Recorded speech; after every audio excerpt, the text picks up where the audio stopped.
किरण रिजिजू शायद ये भूल चुके हैं कि नरेंद्र मोदी जी ने चीन में जाकर ये कहा था कि क्या फूटी किस्मत थी जो हिंदुस्तान में पैदा हुए। उन्होंने दक्षिण कोरिया में जाकर कहा था भाग ही फूट गए जो हिंदुस्तान में पैदा हुए।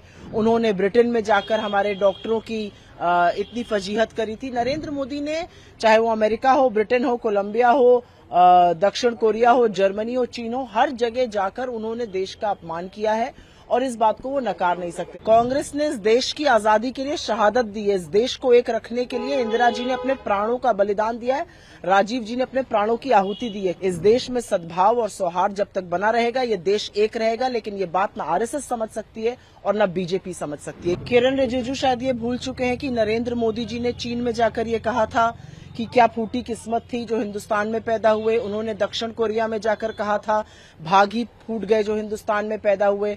उन्होंने ब्रिटेन में जाकर हमारे डॉक्टरों की इतनी फजीहत करी थी। नरेंद्र मोदी ने, चाहे वो अमेरिका हो, ब्रिटेन हो, कोलंबिया हो, दक्षिण कोरिया हो, जर्मनी हो, चीन हो, हर जगह जाकर उन्होंने देश का अपमान किया है और इस बात को वो नकार नहीं सकते। राहुल जी ने सतत लोकतंत्र को मजबूत करने की, लोगों के हक की बात कही है, वो आज भी उस बात पर कायम है। लेकिन क्या अभिव्यक्ति की आजादी की वकालत देश में करते हैं ये वो लोग हैं जो भारत को तोड़ना चाहते हैं, कश्मीर को भारत से अलग करना चाहते हैं, पूर्वोत्तर को भारत से अलग करना चाहते हैं। कौन है वो लोग?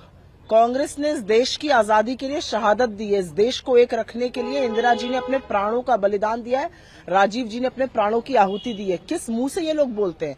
असली देश को तोड़ने का काम वो लोग करते हैं जो इस देश में वैमनस्य फैलाते हैं, विभाजन करते हैं, भाई को भाई से लड़ाते हैं। इस देश में सद्भाव और सौहार्द जब तक बना रहेगा ये देश एक रहेगा, लेकिन ये बात न आरएसएस समझ सकती है और न बीजेपी समझ सकती है। कांग्रेस समझती है और कांग्रेस अपना दायित्व पूरा करती है इस देश को एकजुट रखने का।